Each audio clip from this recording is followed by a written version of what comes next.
नमा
राजा हरिश्चंद्र के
चिंता कर ही रहे थे कि किसी एक ने सुझाव दिया, यदि गणेश जी आ भी जाए तो उनको द्वारपाल बनाकर बैठा देंगे कि आप घर की याद रखें। आप तो चूहे पर बैठकर धीरे धीरे चलोगे तो बारात से बहुत पीछे रह जाओगे। यह सुझाव भी सबको पसंद आ गया, तो विष्णु भगवान ने भी अपनी सहमति दे दी। होना क्या था, इतने में गणेश जी भी वहां आ पहुंचे और उन्हें समझा बुझाकर घर की रखवाली करने बैठा दिया गया। बारात चल दी। तब नारद जी ने देखा कि गणेश जी तो दरवाजे पर ही बैठे हुए हैं, तो वे गणेश जी के पास गए और रुकने का कारण पूछा। गणेश जी कहने लगे कि विष्णु भगवान ने तो मेरा बहुत अपमान किया है। नारद जी ने कहा कि आप अपनी मूषक सेना को आगे भेज दे, तो वह रास्ता खोद देगी, जिससे उनके वाहन धरती में फंस जाएंगे। तब आपको सम्मान पूर्वक बुलाना पड़ेगा। अब तो गणेश जी ने अपनी मूषक सेना जल्दी से आगे भेज दी और सेना ने जमीन खोद दी। तब बारात वहां से निकल रही थी कि रथ के पहिए धरती में फंस गए। लाख कोशिशें करे परंतु पहिए नहीं निकले। सभी ने अपने अपने उपाय किए परंतु पहिए तो नहीं निकले, बल्कि जगह जगह से टूट गए। किसी की समझ में नहीं आ रहा था कि अब क्या किया जाए। तब नारद जी ने कहा, आप लोगों ने गणेश जी का अपमान करके अच्छा नहीं किया। यदि उन्हें मनाकर लाया जाए तो आपका कार्य सिद्ध हो सकता है और यह संकट भी टल सकता है। शंकर भगवान ने अपने दूत नंदी को भेजा और वे गणेश जी को लेकर आए। गणेश जी का आदर सम्मान के साथ पूजन किया गया। तब कहीं रथ के पहिए निकले। अब रथ के पहिए निकल तो गए परंतु वे टूट फूट गए, तो उन्हें सुधारे कौन। पास के खेत में खाती काम कर रहा था, उसे बुलाया गया। खाती अपना कार्य करने से पहले श्री गणेश राय नमः कहकर गणेश जी की वंदना मन ही मन करने लगा। देखते ही देखते खाती ने सभी पहियों को ठीक कर दिया। तब खाती कहने लगा कि हे देवताओं, आपने सर्वप्रथम गणेश जी को नहीं मनाया होगा और न ही उनकी पूजन की होगी, इसीलिए तो आपके साथ यह संकट आया है।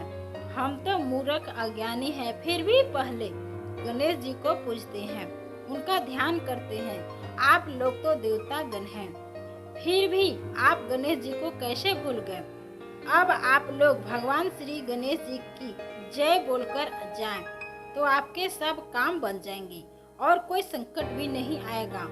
ऐसा कहते हुए बारात वहां से चल दी और विष्णु भगवान का लक्ष्मी जी के साथ विवाह संपन्न करा के सभी सकुशल घर लौट आए। बोलो गजानंद भगवान की जय। तो दोस्तों, आशा है कि ये कहानी पसंद आई होगी। कहानी पसंद आई तो लाइक और सब्सक्राइब करें। Thank you.